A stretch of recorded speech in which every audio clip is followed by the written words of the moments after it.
keeps it really elite and get past him. That explosiveness is an A+ according to Jonathan Bukaty. Do you like that? Doug McDaniel off balance. The rebound to Chadomir. Pushing it back. Edgecombe glides in and one. BJ Edgecombe. Celestine with 7. Guys stepping up. BJ Edgecombe darts to the basket. Spins around and it goes. And they never looked back. And the largest lead of the game was 4-0 for Kansas State. And then it was all Baylor after that.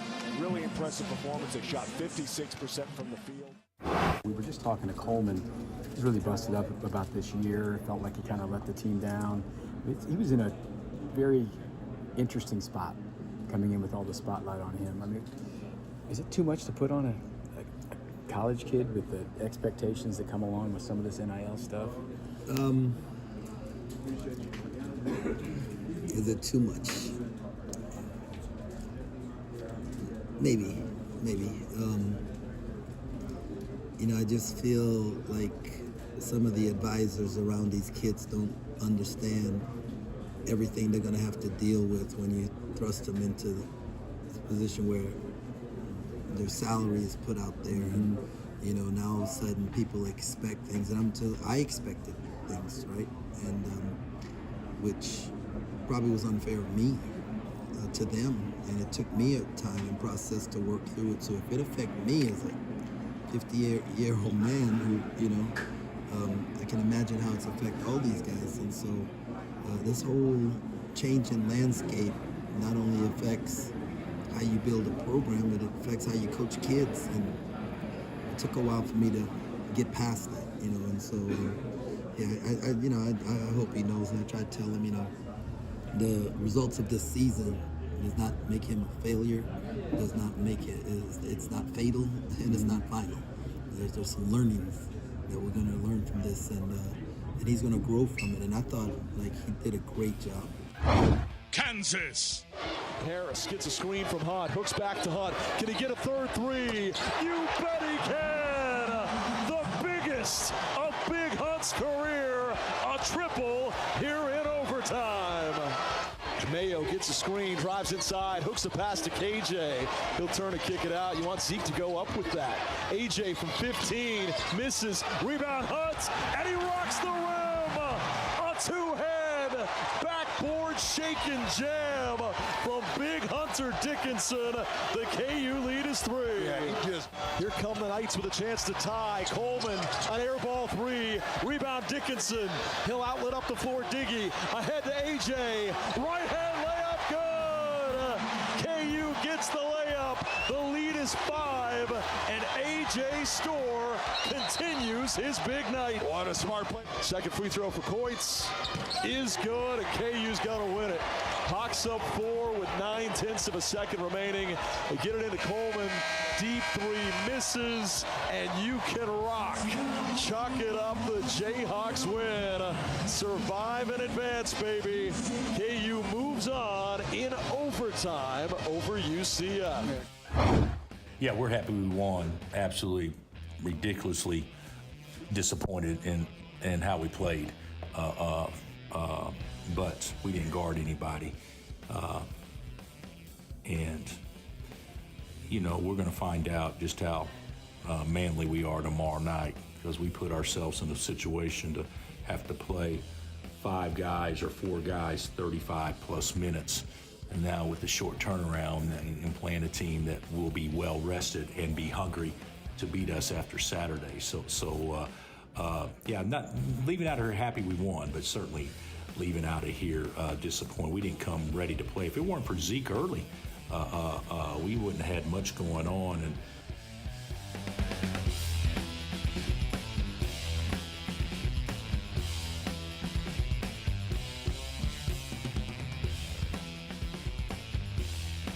good morning, Kansas City. This is New Day with SSJ on Sports Radio 810 WHB. Stephen St. John live inside the drum room at the Hilton President Hotel in downtown Kansas City, Missouri. I've got intern Dylan here with me, and I've got Jake back in studio, and he's got Nate Bukaty with him on this Thursday, March 13th, 2025. A wild, wild day in the Big 12 tournament yesterday, a wild Wednesday. We said that maybe this will be the only Wednesday we'll see Kansas, Kansas State, and Iowa State all in action at the same time. Who knows if it'll ever happen again. But it was certainly memorable yesterday down here as,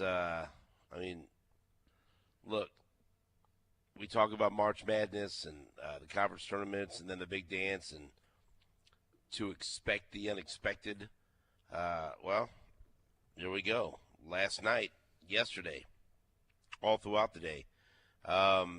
Look, Iowa State started things off, and that followed script. They beat Cincinnati by 20, 76 to 56, and they advanced to take on BYU, which is going to be one hell of a game to start today's action. But then the 16 seed, Colorado, continuing their Cinderella run here in the Big 12 tournament, they upset West Virginia 67 to 60. And so now the 16 seed takes on the number 1 seed. Colorado will take on Houston. So that sets up your daytime, your session 1. Iowa State, the number 12 team in the nation, and BYU, the number 17 team in the nation, will battle in a rematch just a couple of weeks after they had a double overtime classic won by BYU in Ames. And then game 2 will feature Colorado, who went 3-17 in the Big 12 Conference, but somehow they've won 2 games in a row down here. They will take on a well-rested Houston team that went 19-1 in the Big 12 Conference, and they are the number 2 team in the nation and the number 1 team in the Big 12. And so they get you set up for then tonight's action.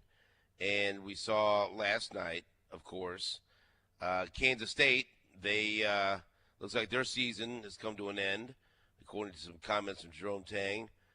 They will not be going to any secondary tournaments. And so looks like that's it.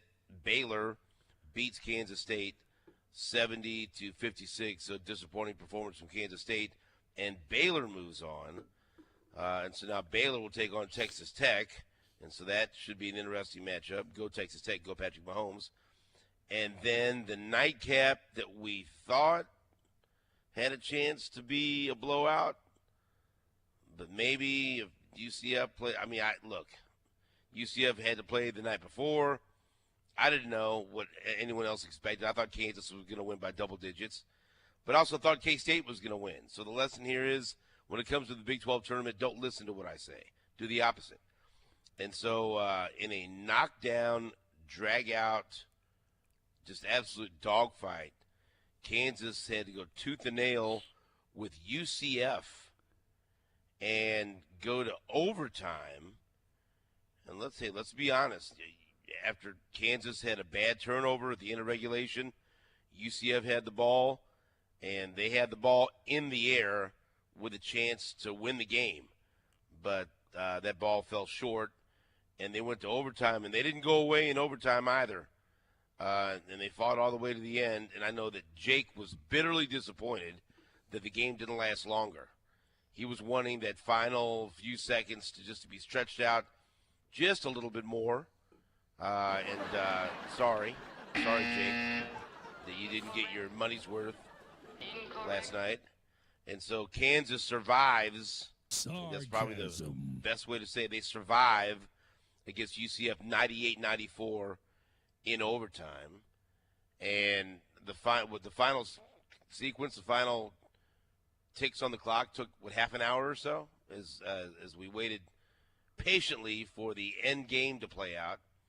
And it wouldn't. But, look, I guess, by the looks of the fans on the television, the Kansas fans, it seemed like it was an agonizing win for KU. And but the most important thing is it was a win. And as you heard Bill Self say, now they advance to take on Arizona in a rematch of a game that we just saw on Saturday, won by Kansas in Allen Fieldhouse. But Bill Self makes a great point. Kansas had to go all in to win that game last night, and they had to play some extra basketball. And you've got some guys that played a lot of minutes last night, while Arizona rested comfortably, probably got some massages, enjoyed some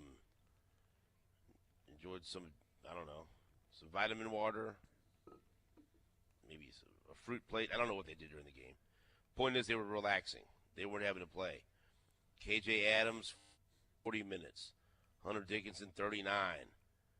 Zeke Mayo, 38. DeJuan Harris, 36. And so that's a lot of minutes, fellas. And who knows? Who knows what, maybe KU, after going through that, they'll be coming in hot tonight, and Arizona will be cold. No idea how it's going to play out. Like I said, don't listen to me and what I think is going to happen. But it should be very interesting to watch the rematch of Kansas and Arizona in the late game tonight.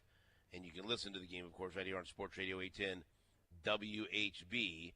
And so it's really not for me to say what I take away from this game as a Kansas fan, because I'll leave that to the two KU guys here on the show, Jake and Nate. I guess I'd like, in reading different replies and responses and reactions to the game, some people, we're in trouble. We're going to get beat by Arizona, and this team looks like they're primed to get beat early in the tournament. Or, hey, they found a way to get it done. All of a sudden, A.J. Storr's part of the equation. He had 19 points in 27 minutes. Now maybe if they can beat Arizona, they can show they got some momentum heading into the NCAA tournament. I mean, you can take some positive things away, that they found a way to win when maybe they shouldn't have. I don't know. Or maybe you're negative about it. Maybe you're like Jake and you just wish the game would have went to double overtime and you could have got more basketball. I don't know. I don't know how you reacted. The following is a smart-ass kind of tone. Can I give you a quick reading from some of the text messages? Sure. Let's see. Text messages from Jake? Yeah. You want to do that? Oh, boy. Oh, just a couple. I know I like it. Clean it up. I think I'm going to be so pissed if this game goes to overtime. Uh-oh. Narrator voice. He was going to be pissed. A minute later. Blank. Started with an F. Which was F, all caps, 7 exclamation points. What in the actual blank? Then Jake made a comment on how Kansas handles late game situations. Was it a positive comment? Grace and execution. No. No. Then Lebo chimes in, this game is ugly. Jake responds, puke. Not even the puke emoji, just puke, No, just the puke. word puke. Word puke, yeah. Jake, this is stupid basketball. Lebo on both sides. Jake, both teams. And then I like Jake's, just free timeouts for everyone. Yeah. And then at one point, 10:55 p.m. Jake, all you can do is laugh. That's what I was doing. Which is a good lesson for everyone. And so Jake was absolutely going through it during the end of regulation.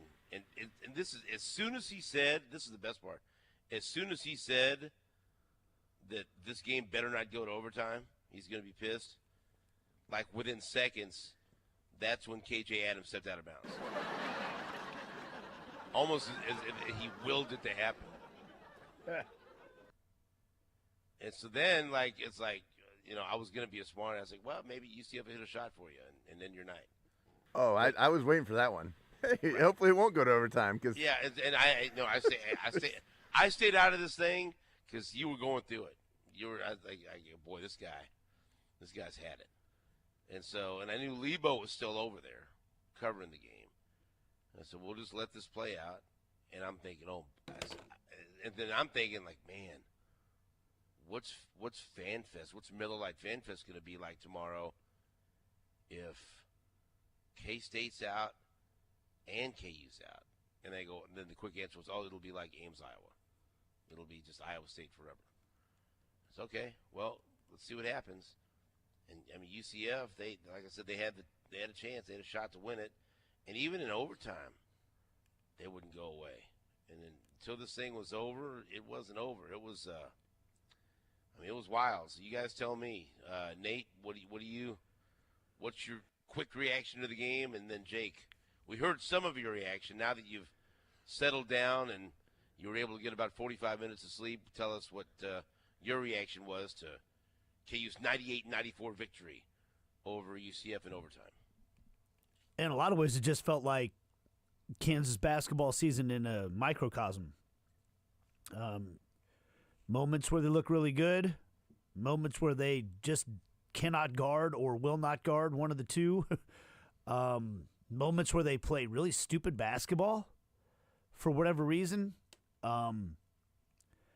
All wrapped into one. They won this one, so that's the positive. Like you heard from Bill Self at the open there, the positive is that this is one of those games that they won, but we've seen them lose. He sounded thrilled. Yeah, not at all, right? And so, like, when we talked with Gurley yesterday on the show, I kind of posed that question of, does this tournament maybe mean a little bit more than the Big 12 tournament does oftentimes for KU? Because a lot of times for KU, it feels like they've already accomplished something big by winning the league. They got bigger fish to fry because they got the tournament right around the corner. So that this is just kind of gravy.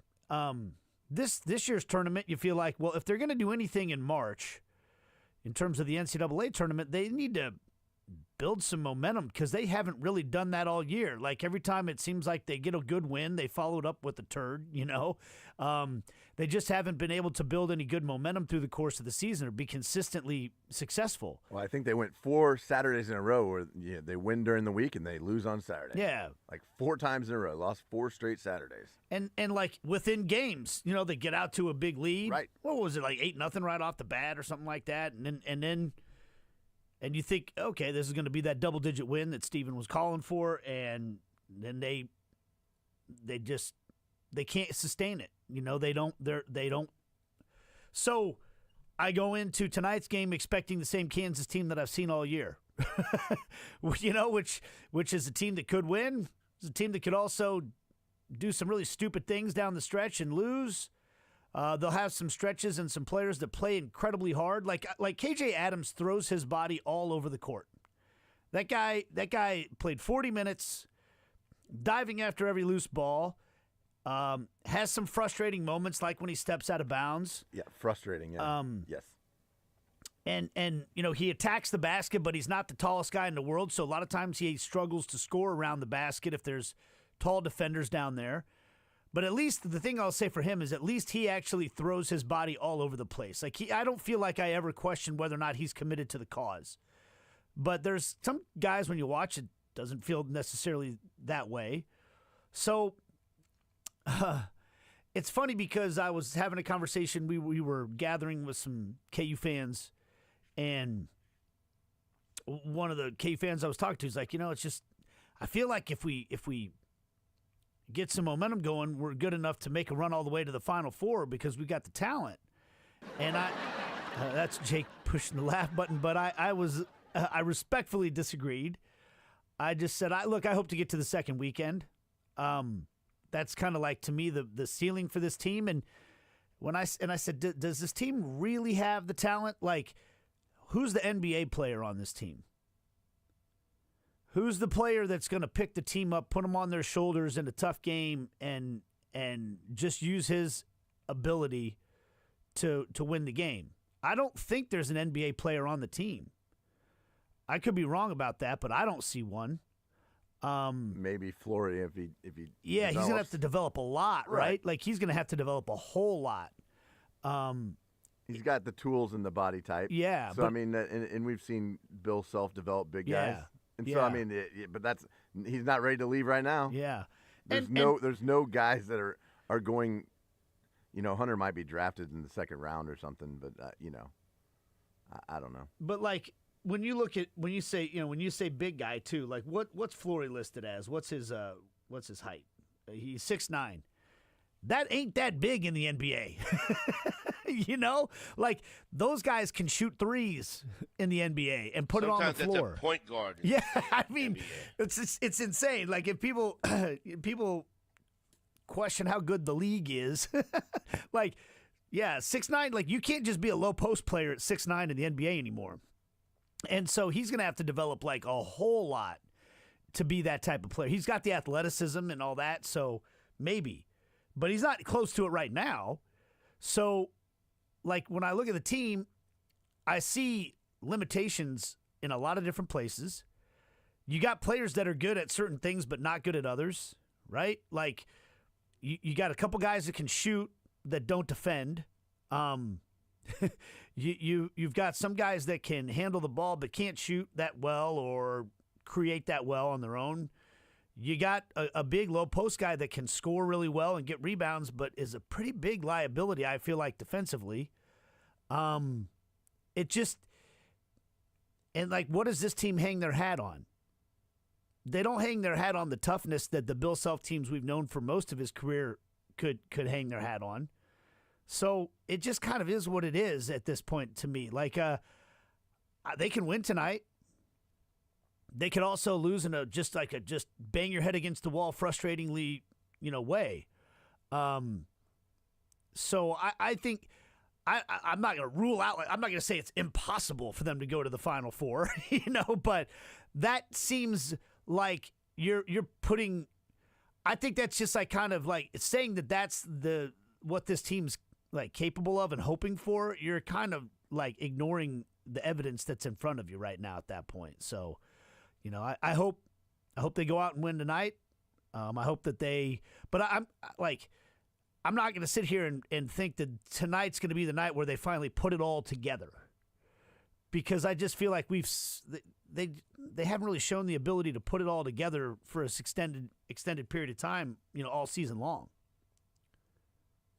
All right, you heard it here first. Nate says tonight's the night. KU puts it all together. Jake, what do you say? What's your reaction? I don't really even know what – I mean, you heard my reactions through those text messages. Do you disagree with anything I said, No, Jake? I mean – I wish I could have been watching the game with you. That's my yeah, well, I think I scared my dog and my partner watching the game with me. Why scare the dog? I didn't mean to. It's just, All right. I got the, comments Fair that enough. you get emotional about some weird things. Right. I got you. So, I mean – look, it's Nate said everything that we've been saying all year. That's it's you're waiting for something to click and it's just not going to. It's just not going to. It's like there's no giant like a Houston win at home that they blew. Like there's no wins that they can really like early in the season. Sure, Duke and Michigan State, but I mean that was back in September, October. Like, there's nothing that they've done on this half of the year that you're like, yeah, that's when they put it all together. Like, they've had some nice games, but every game they end up blowing a lead and then, scrambling at the end.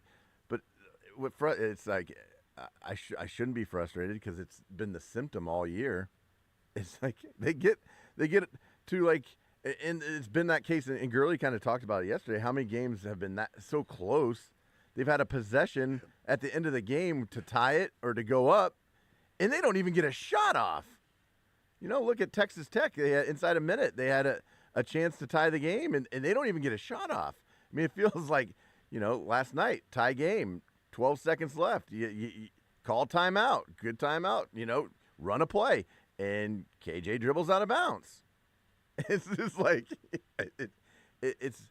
And I'll say what I said in the text. Like, I don't know if I've seen a dumber Kansas team at the end of a game. They just, and I don't even know if it's dumb. It's just they clutch up. They don't execute. They seize up. It's a mental and physical thing because we see both errors. And so, it's like, what do you do? It's like, ride it to the end. Hope for the best. We've seen them. They beat Arizona last weekend. Can they do it again? Absolutely, they can. Will they? I don't know. I'm not betting on it today. And crazy things happen in March. But if this team goes on a deep run, that will be a crazy thing. right? Like, it would be crazy because they're just not. Well, I mean, what would happen is like we're like, well, where'd this team come from? Yeah. I mean, it won't be like, oh yeah, we knew they had it in them. It'd be like, I'm not even sure they have it in them. Like, where'd this come from? Where's this been all year? But that's what type of, like, you know, they say, yeah, this team has talent. Well, I haven't seen that talent perform together all year long. I tell you, I don't know that it would be crazy, but it would certainly be madness. Oh, I see what you did there. March. Well done. Well, yeah, Madness. well done. The NCAA tournament. So that's why they call it madness. Sometimes you can't predict. Right. I don't think anyone was talking about North Carolina State going to the Final Four last year. Right. At this True. time. That's true. All right. So figure it out. You know, who knows? Maybe Missouri's getting ready to start their run tonight against Mississippi State. And you know what? And maybe not. Maybe they'll defend, and maybe they won't. Well, I don't know. Hey, listen, we'll find out. We heard from Mike DeCourcy yesterday. There's a whole lot of teams in this situation, right? He basically said there's a whole bunch of 7 seeds out there, and so there's some of those 7 seeds are going to end up getting 5 seeds just because they can't put them all on the 7 line, and some are going to get 8 or 9 seeds. But a bunch of teams that are in similar situations could play well, could play bad, right? There's a lot of that in college basketball right now. And maybe we're just getting ready to watch Auburn and Duke and Alabama and Florida dominate everything. I don't know. And there won't be any surprises. So we'll see. Whatever. That's why it's March Madness. That's why Lebo needs to have the office bracket contest so we could fill it out and see who could predict. Do you hear me, Todd? Oklahoma's alive. Oklahoma won. Wake up. Get on it, Todd. Perhaps I can urge Jake to call Todd Lebo in the next segment. We'll take a break. It's March Madness. It's New Day with SSJ, live from the Hilton President Hotel in downtown Kansas City, Missouri, while Nate and Jake hold things down back in Overland Park. We'll be right back after this on Sports Radio 810 WHB.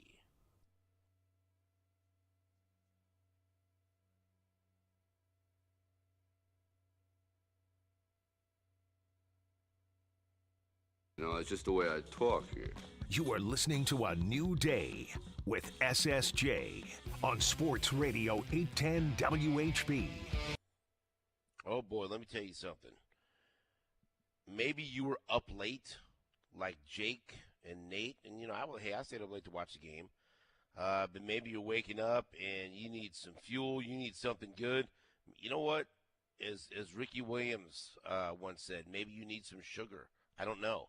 But I can tell you that Hy-Vee's new fresh fried donuts are incredibly delicious, fresh out of the fryer every morning. You can mix and match your favorites, and I'm talking about glazed donuts, donut holes, fritters, twists, cream-filled Long Johns. That is Nate's favorite. Nate loves the cream-filled Long Johns more than anyone I've ever met. Sprinkles, gourmet delights, all of them. Pick up a dozen to share and sweeten someone's day with Hy-Vee's new fresh fried donuts. That's right, new fresh fried donuts only at Hy-Vee.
Welcome back to New Day with SSJ, and I will inform Jake that I hear nothing. But I like to hear music. Ah, that scared me. Jake, making sure that I'm alert there. And making sure that Todd Lebo is alert. And you know what? Shame on you. In the words of Gary Pinkel, shame on you, Jake, for doubting that Todd Lebo would be up and ready to come on the show. I know he had a long night, and I know he's probably got another long day ahead of him. This guy is built tough. He's in the best shape in years. I know. Hey, I just was trying to be respectful. If he was trying to, hey, maybe I'll sleep till 7 today, man, I'm going to respect that. I know we don't do that. We don't do that around here. Shame on you. You kidding me? Sorry, Gary. I knew that Todd would be ready because Boomer Sooner, his Oklahoma Sooners, beat back a tough challenge from Georgia, and Oklahoma is alive and kicking. And so I knew Todd would be alive and kicking this morning, just like his Sooners, clawing, scratching, doing whatever they can to survive. Todd, good morning. Welcome to March Madness. Yeah, I was at the T-Mobile last night watching Kansas try not to win a game and win, while on my iPad or phone, depending on where I was watching Oklahoma try to do the same. But they both ended up getting a win somehow. It didn't take overtime for Oklahoma, but they sure didn't make it easy. This, when you're up 10 with 2:50 to play and it takes 40 minutes to get enough free throws down to win, it's great. Really good stuff. They've really got basketball going the right way with all the little timeouts and reviews. It's really fun. Is Oklahoma in the NCAA tournament? They got to be in. Yeah. I mean, that's right. I mean, they have to be. Mike DeCourcy had them in before they beat Missouri last week. I don't think Bracketology had them in until after the Missouri win and then the Texas win. But now you beat Georgia. That's 3 teams in a row. They got 3 wins in a row. Yes. That's right. Much Quite like sure that's actually their first 3 game. I think it was. I don't think they'd won 2 games in a row in the conference season until last week. But now, I mean, this is just an absolute streaking team. Streaking. Hey, much like Ashley Schaefer did with his son Gabriel. Let the boy walk. Let the Sooners in. That's the only way they're going to learn. And so they're in. And then Missouri gets a chance to end their losing streak tonight at 6 o'clock against Mississippi State for the right to take on Florida. So we'll see if Mizzou can win. We've talked about Kansas, and we'll get back to that here in a minute. But you were covering the K-State loss.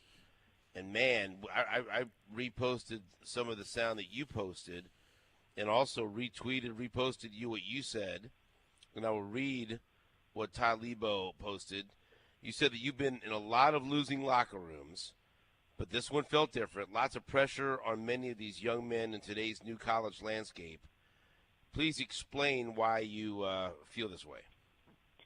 Well, we've talked about this for a couple of months about – Coleman Hawkins, who got about $2 million, that's the reported number, after he was at Illinois and then left Illinois. He still had a year of eligibility, went to the draft tryout camp or whatever they call that, decided to stay in, got a big deal from K-State to come to Manhattan, and, with that comes a lot of responsibility. And when they lost it in Kansas City, it was Drake, right? That's who beat them, I think, in Kansas City, or yes, Creighton or that's something. correct. Yeah, it was Drake. And so after the game, there were some comments about it. Now, and so we kind of picked up on it a little bit, and Jerome Tang talked about it, but about how he looks at social media, and we were like, hey, that stinks, but dude, turn social media off.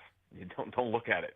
And I just don't know if that's possible for all of these young men. And he was as emotional as I've seen anybody after this loss, and really had a hard time getting his words out, talking about how he felt he'd let everybody down, and his advice would be for people not to look at social media, and he didn't do a very good job of that, and he'd come all the way across the country and, didn't really have anyone he knew in his teammates. I mean, there's just a lot of those things that just aren't there with all this transfer portal stuff.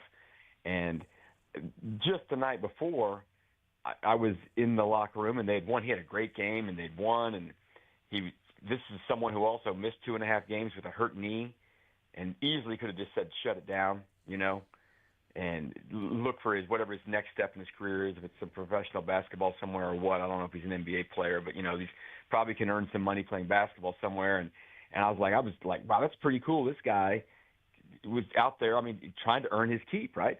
I think he feels some responsibility. He was making money at K-State and, didn't want to shut it down and all that stuff. And then last night it all kind of came crashing down because he didn't have a very good day. They lost. I don't think they're going to, from talking to Jerome Tang after the game, I don't think they're going to play in the postseason, even if they get asked, because of just how the whole thing works. So it was just, I did not expect it to be that emotional from him last night after the loss. But there's a lot on these guys. When I put my tweet out about his comments, I'm not passing judgment. I think it's good, bad, whatever. I'm just telling you it was different than what I've seen, and I'll tell you a little more texture to it. I don't think they've done the right thing for these guys. And I'm talking about the NCAA. I'm talking about the schools. I'm talking about the NIL. I'm talking about the coaches, the support staff. I don't think his agents who got this deal for him, who wanted to brag about it. That's how the story came out. It was everywhere. $2 million deal for Coleman Hawkins. Well, the agents put that out because it's like professional agents. They want everyone to know, hey, listen, come with us. We'll get you $2 million. Well, I think if you didn't know how much money Coleman Hawkins got, it wouldn't have been nearly as bad for him, But they wanted everyone to know that he got $2 million. And the clip wasn't on the internet last night, but later in that interview when he was talking to all of us, he was asked, would you think it'd be better if that number wasn't out there? He said, yeah, But they are professional athletes now. So this is the first year or two of these guys being professional athletes. And I just don't think they have it figured out on how to do this the right way. And we can play all that sound at 7 o'clock, Jake, right? We can. I encourage people to listen to this because it is, and Jerome Tang, too, some really interesting comments. And Coleman Hawkins could barely get a word out. He basically was in tears. Oh, yeah, when Paige put the video up, right? Steven, there's probably 10, 15 more seconds before that we didn't, because it was just like, it's almost too much to sit there and try to have people sit through 20 seconds of not being able to talk on the video. But it was just more than I thought it was going to be. It was hard to watch. Like, watching the video is hard because it's genuine. You can tell how hard the kid's taking it. We talked about it with the stuff that happened with Zeke Mayo this year and the the abuse that he put out on social media that he was receiving from some people, threats. Yeah, and Jerome Tang brought up Zeke Mayo's name. I mean, they all know what's happening across the net. It's a toxic universe on social media, and like you said, I mean, the best advice is to stay off of it and not read it, but who follows that advice, and especially for young people. I was struck, though, when you asked that question of Tang. This is something that stood out to me, Todd, because you said, is it too soon for these kids? And I was like, God, how old is Coleman Hawkins? He's 23. Yeah. Lamine Yamal's 17 years old, playing on the biggest stage of professional sports there is, with 27 million Instagram followers. There's a lot of people in the world that don't know who that is. Yeah, I have no idea what I'm saying. Said. Like that's like, how about Cooper Flagg is 18 years old? How about that's a okay. I mean, there's a lot of people out there that don't know. I know who you're talking about, but Todd or the wild thing about this is, and I do think it's different. Listen, the guy played Big Ten for 4 years, okay, but this is, someone like the kid you're talking about from Spain, right? Yeah. He grew up in this. Like, he's been making money for his whole life. That's why I actually brought up the point was I was going for a different sport because what you said, this is new in our world. Yes. The idea that a college kid is getting paid millions publicly is new to us. Yes. And it's almost like as fans, people are reacting maybe differently than in a place where, like, it's not that unusual for a professional soccer player to be a teenager and making millions of dollars and one of the most famous people in the world. Like, it's like we're used to, if the NFL free agency just officially started. We're used to, oh my God, they're paying Kirk Cousins $40 million and he threw that pick. We're used to that with and we're going to get there with these kids because this is what the world's going to be for a while. But right now, I think when you add to it, you had a support system for 4 years at a school, and then you go to a new school, and it's all brand new to you. And listen, these kids want to go do it. Most of them, they got 3-4 schools for some of these guys, and I just don't know if they're all. I'm not talking about any. It's hard to make rules for everybody. That's one of the hardest things in the world to do because everyone's different. But I don't know if they're all capable of dealing with all this stuff. And I don't know if every situation is capable of handling it right for them because they're all under pressure. I mean, that's the one thing Jerome Tang said, man. He had expectations too. I mean, listen, there's pressure on these guys to win. The guy went to the Elite Eight in year one, didn't make the tournament last year, and now he's out there raising money to try to go get a player to help his team be better.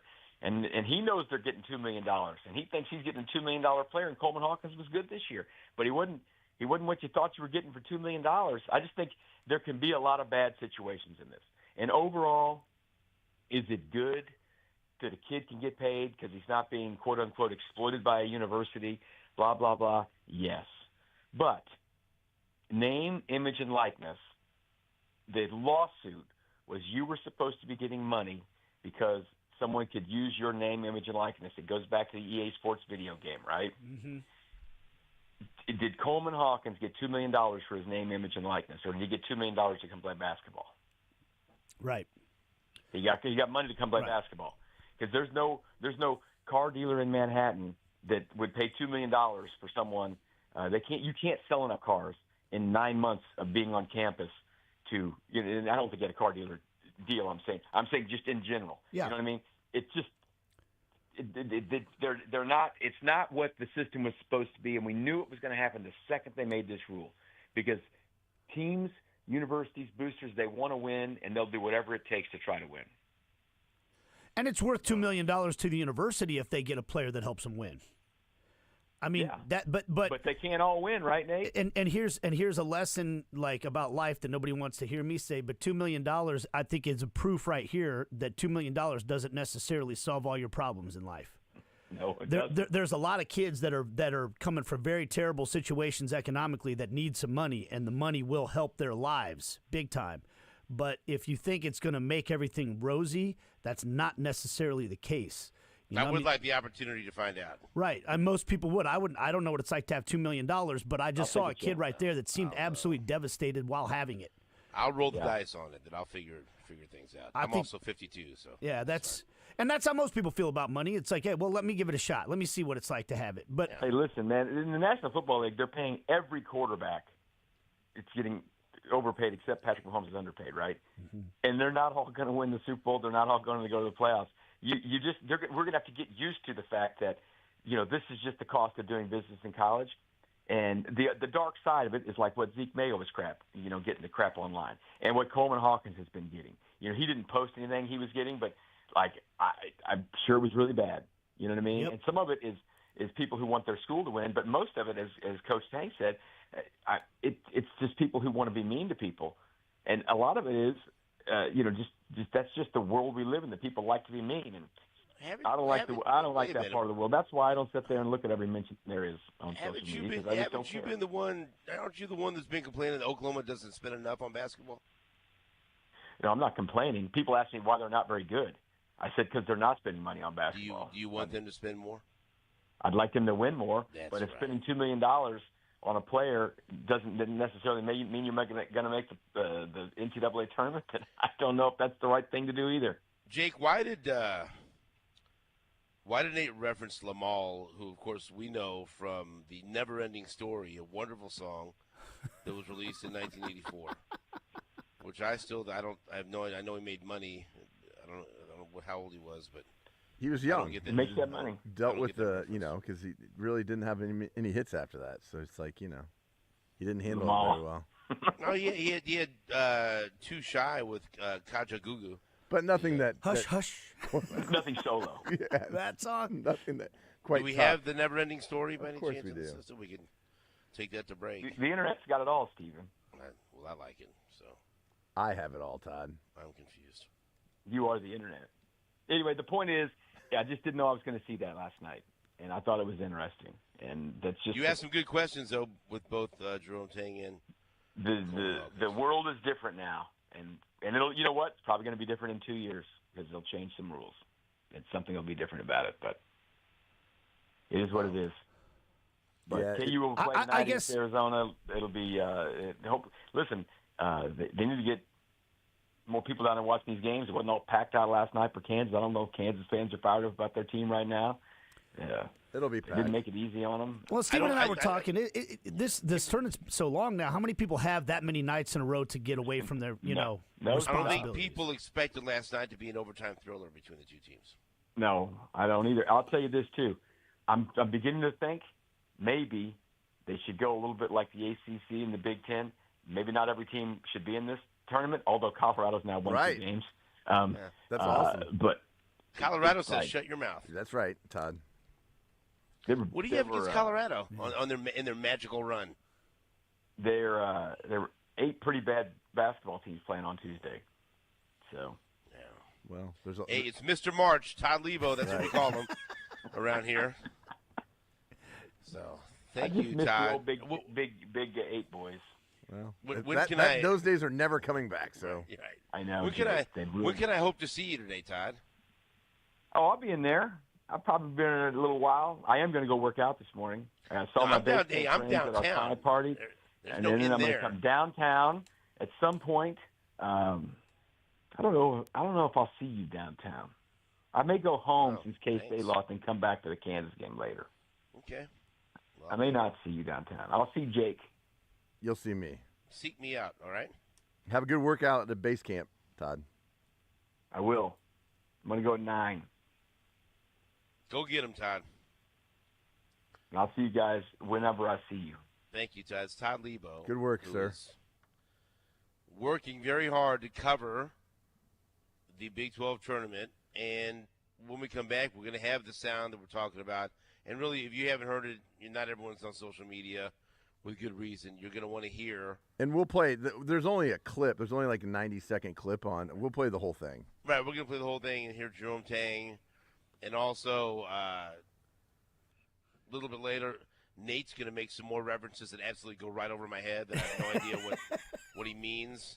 And I just hear other people agree, so I assume that it makes sense. And it's like Phil and his NBA references. Right. I've got my own niche, you know? Yeah, I'm just sitting there. Like, as soon as you said it, I was like, that's not going to go well. Like, I think that I'm gonna hope that Nate is making a good reference. He is. He's making a great reference. It's a great reference, but I just feel like the listening audience, probably a third, maybe a quarter of them knew. Let me put it this way: a soccer club that plays in a 99,000 seat stadium and has hundreds of millions of viewers played 6 guys under the age of 21 in a massive tournament this week. So to say that a 23-year-old making $2 million, it's too soon. That's the point I'm trying to make. Is like, this is not unusual in the world. No, it's just not. This is different. It's unusual in our world of college basketball. College athletics. It's not. Right. It's feels like we've gone from 0 to 60 real fast. Yeah, that's right. That's right. Unless you played at KU, right? Wow. I better say it before someone else does. Whoa. Wow. Damn. All right. Or Kentucky. No. That's not the first. That's not the first comparison you made. Okay. All right, Jake's in this thing. We got some big time negativity about college athletics coming from Todd Lebo and Jake Gutierrez. Let's go. Man. And here I am. You know what? He is pissed about this overtime game. I mean, this guy is cranky this morning. And here I am. Hey, Mizzou, pay everybody whatever they want. Let's win. Right. All right. $2 million's not enough. Give them double. Let's go. That's right. We'll be right back after this on Sports Radio 810 WHB.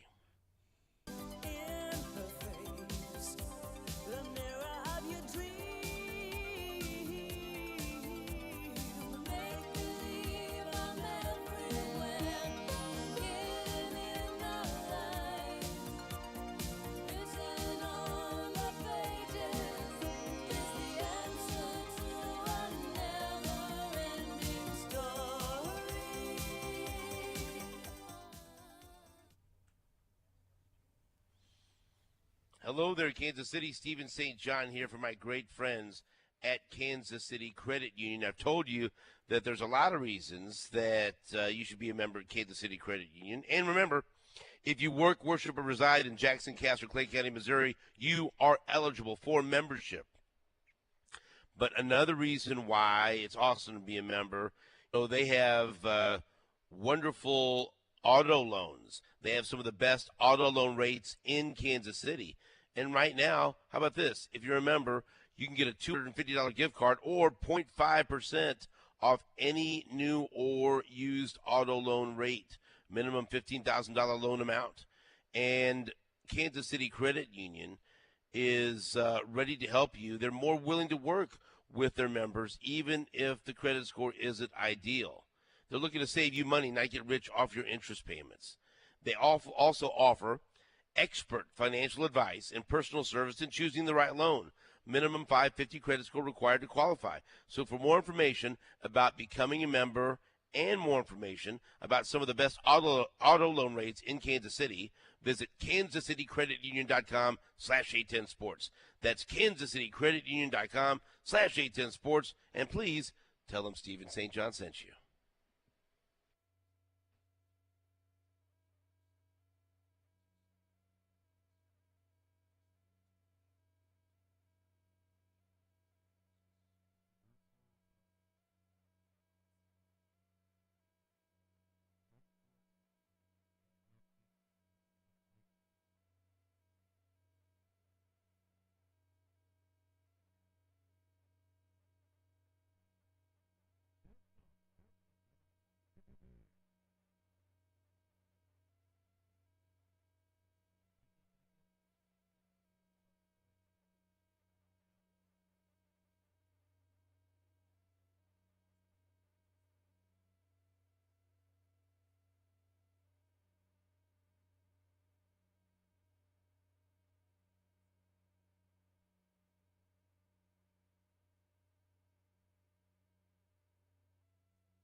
Number one, because I'm at the President Hotel, and I obviously very well down here.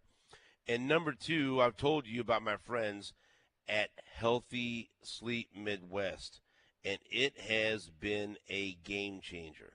Let me tell you, it has been awesome, because if anyone out there is listening, if you have battled sleep apnea, and then maybe you tried to use a CPAP machine and it just didn't work, and you're thinking, okay, now what do I do? Well, I've got an option for you, because I went to Healthy Sleep Midwest, and they set me up with a custom 3D printed oral appliance for sleep apnea and snoring. It's comfortable, it's effective, and often covered by insurance. And it helps you sleep better so you can enjoy life again. It was an absolute game changer. And so, hey, it's baseball season, Jake. So if you're out there, you could step up to the plate. See that? Baseball. Step up to the plate and visit HealthySleepMidwest.com. HealthySleepMidwest.com and find out if they can help you. HealthySleepMidwest.com. Better sleep means a better you.